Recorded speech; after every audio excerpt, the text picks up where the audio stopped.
మంత్రి దామోదర రాజనరసింహను బట్టలు ఊడదీసి నడి రోడ్డుపై ఉరికిస్తా అంటూ పెద్దపల్లి మాజీ ఎంపీ వెంకటేష్ నేత చేసిన వ్యాఖ్యలపై ప్రజామిత్ర ప్రోగ్రెసివ్ డెమోక్రటిక్ ఫ్రంట్ రాష్ట్ర అధ్యక్షులు కొరిమి వేణుగోపాల్ తీవ్రంగా ఖండించారు. సోమవారం కరీంనగర్లోని మీడియాతో మాట్లాడుతూ మంత్రి దామోదర రాజనరసింహను విమర్శించే స్థాయి వెంకటేష్ నేతకు లేదన్నారు. ఎస్సీ వర్గీకరణపై సెమీ వర్తర్ కమిటీ తీసుకువచ్చిన రాపోర్టుపై మాట్లాడే హక్కు మంత్రికి లేదని, మాట్లాడే నైతిక విలువలు వెంకటేష్ నేతకు లేదన్నారు. వెంటనే వెంకటేష్ నేత మాటలు వెనక్కి తీసుకోవాలని డిమాండ్ చేశారు. లేకుంటే తీవ్ర పరిణామాలు తప్పవని హెచ్చరించారు.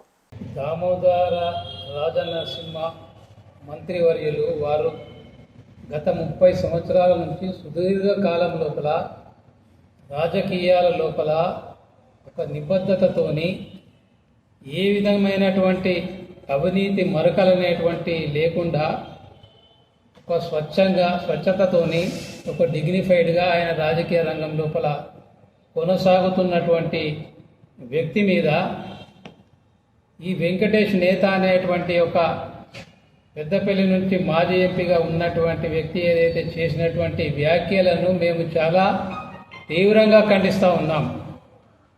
ఆయన ఏమంటాడంటే ఒక మంత్రి స్థానంలో ఉన్నటువంటి ఒక రాజనరసింహ గారిని బట్టలు కూడా తీసి కొట్టి ఉరికిపిస్తాము అని చెప్పి మాట్లాడుతూ ఉంటాడు. ఆ యొక్క వెంకటేష్ నేత అనేటువంటి వ్యక్తికి అసలు చాలా విషయాలు ఆయనకు తెలియదు. ఈ మధ్యకాలం లోపల ఆయనే ఎస్సీలను వర్గీకరించాలనేటువంటి సబ్జెక్టు మీద ఆయనకు ఇష్టం వచ్చినటువంటి రీతి లోపల మాట్లాడుతూ ఉన్నాడు.